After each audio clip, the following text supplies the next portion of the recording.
In this chapter, we will go over the much debated topic of carbohydrates. There is a huge discussion that has gone on for more than 10 years about the need for and effect of carbohydrates.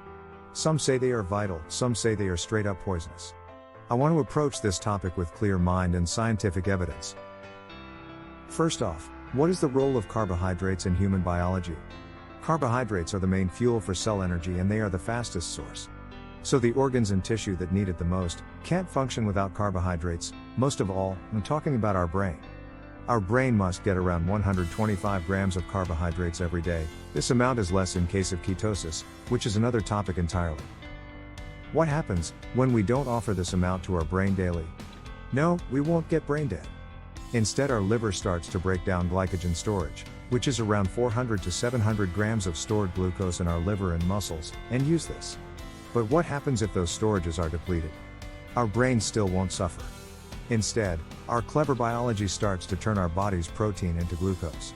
This protein comes mainly from muscle and can lead to muscle wasting and lowered metabolic rate.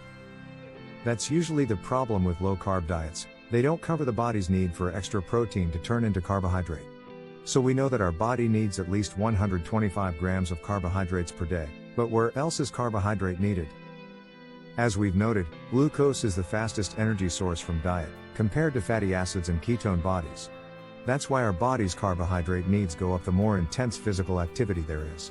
For example, our muscles can work fine with mainly fat energy while we sleep or sit or even walk.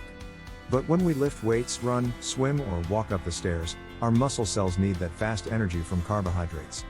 If it doesn't get it, it starts to break down muscle protein and turn it into glucose as we've discussed before, and raise cortisol levels at the same time. So, the more active you are, especially higher intensity physical activity, where your heart rate goes up, the more you need dietary carbohydrate to fuel the muscles and prevent muscle protein breakdown. How much? It is quite hard to give you exact numbers as our metabolisms and physical activity levels differ much from person to person. A totally passive person can start out somewhere around 40% of daily dietary energy coming from carbohydrates. A very active person, endurance athletes for example, might have 70+% of their energy coming from carbohydrates. Most of us fall in the middle of that spectrum. 50% of daily energy coming from carbohydrates is a good starting point. But as I've said, it is an approximation and we're all different.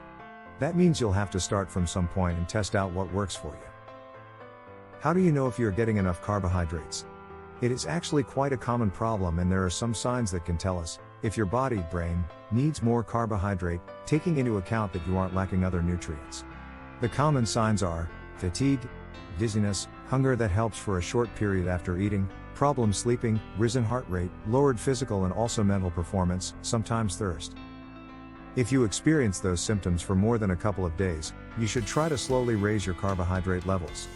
I usually suggest raising them 10 to 20 grams per day to more precisely see the levels at which a person's well-being returns. This is this person's carbohydrate intake target. There is no need for you to suffer from too little carbohydrate amounts and it won't make you lose fat faster. Just the opposite, your metabolism will slow down more and fat burning with it. But how do you know if you are getting too much carbohydrate? This one is more tricky, because your body won't give you any exact signs of carbohydrate overdose. That's why it is so easy to eat oneself overweight over the years with carbohydrate overload, without feeling any difference. But there is also a good side to this. It is that as long as you are getting the right amount of overall calories per day, there is no problem at all. If you are eating a little more carbohydrates than your body needs at that moment. All the extra carbohydrates will be used for fuel anyways, just like the fat you eat. There is no big difference in getting 45% or 55% of calories from carbohydrates. My point is that don't worry too much about eating carbohydrates a little over your minimal need, as long as they come from quality sources, and your overall calorie consumption is in balance. How to start? It's quite easy.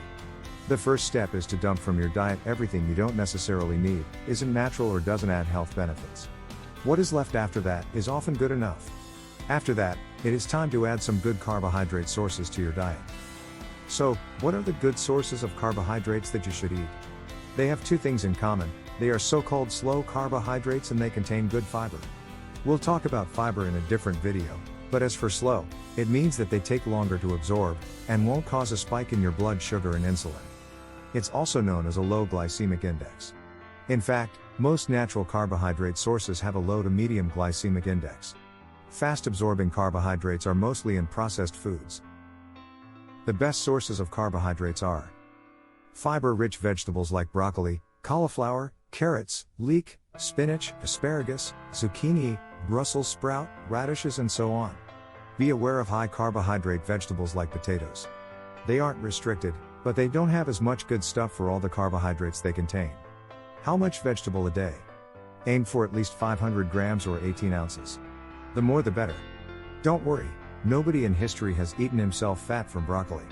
500 grams or 18 ounces fills the stomach very nicely, contains lots of fiber, slowly absorbing carbohydrates and other healthy nutrients. But of course the other thing to consider is how your intestine can take those amounts.